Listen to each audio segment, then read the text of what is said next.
এমন ঝরঝরে বাসন্তী পোলাও আর সঙ্গে লাল লাল চিকেন কারি বাংলার প্রতিটি খাদ্যপ্রেমী মানুষেরই প্রিয় খাবার।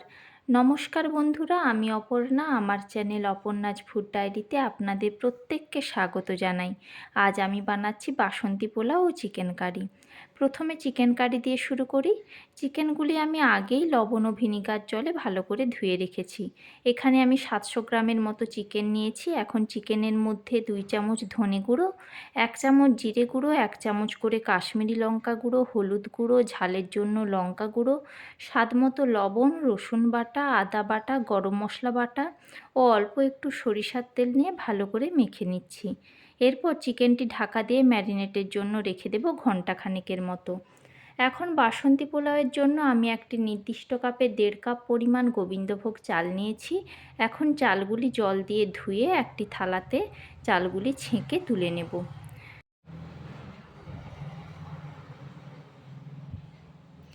এবার এই ধোয়া চালের মধ্যে 1 চামচ ঘি, অল্প একটু হলুদ গুঁড়ো ও অল্প আদা বাটা দিয়ে ভালো করে মেখে চালগুলি থালার মধ্যে ছড়িয়ে হাওয়াতে রেখে দেব। এখন কড়াইতে কিছুটা সরিষার তেল নিয়ে মাংসের জন্য আগে থেকেই টুকরো করে রাখা আলুগুলি লবণ ও হলুদ দিয়ে লাল লাল করে ভেজে তুলে নেব।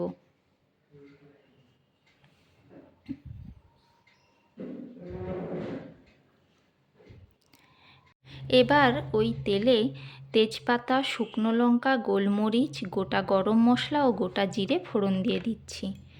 ফোড়ন ভাজা ভাজা হয়ে সুন্দর গন্ধ ছাড়লে দিয়ে দেব পেঁয়াজ কুচি।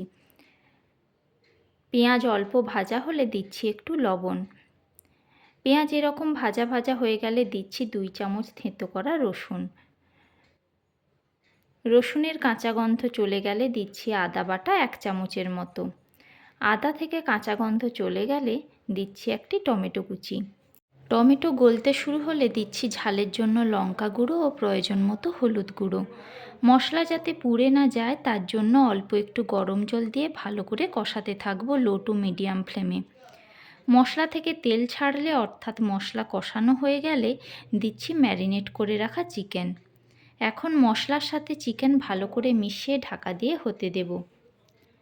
চিকেন থেকে জল ছাড়লে এভাবেই ঢাকা দিয়ে মাঝে মাঝে নেড়ে চেড়ে চিকেনগুলি কষাতে থাকবো।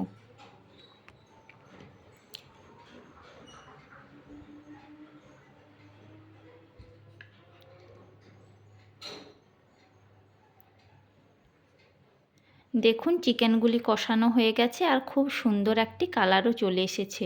এই সময় দিয়ে দেব ভেজে রাখা আলু।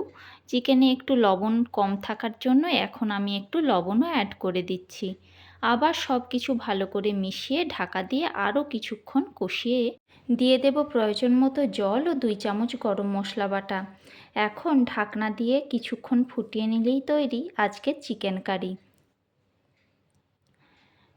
এখন বাসন্তী পোলাওয়ের জন্য একটি কড়াইতে 2 চামচ ঘি দিয়ে দেব। এখন গোটা গরম মশলা ও তেজপাতা ফোড়ন দিয়ে দিচ্ছি। ফোড়নটি ভাজা হলে দিচ্ছি কাজু। কাজুগুলি ভাজা হয়ে গেলে দিয়ে দেব কিশমিশ। এবার দিয়ে দেব আগে থেকে ঘি মাখানো চালগুলি।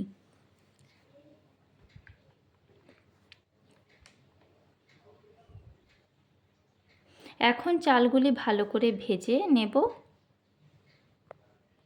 চালগুলি ভাজা হয়ে গেলে দিয়ে দেব 3 কাপের মতো জল। এক্ষেত্রে যতটা চাল নেওয়া হবে ঠিক তার ডবল পরিমাণ জল দিতে হবে। আমি 1.5 কাপের মতো চাল নিয়েছিলাম, তাই 3 কাপ পরিমাণ মতো জল দিয়ে দেব। এখন দিচ্ছি স্বাদ মতো চিনি ও লবণ। এখন একেবারে লো ফ্লেমে ঢাকা দিয়ে হতে দেব। জল শুকিয়ে গেলেই তৈরি আমাদের ঝরঝরে বাসন্তী পোলাও। দেখুন পোলাওটি কত ঝরঝরে হয়েছে। ভিডিওটি শেষ পর্যন্ত দেখার জন্য ধন্যবাদ। ভিডিওটি ভালো লাগলে একটি লাইক ও চ্যানেলটি সাবস্ক্রাইব করার অনুরোধ রইল।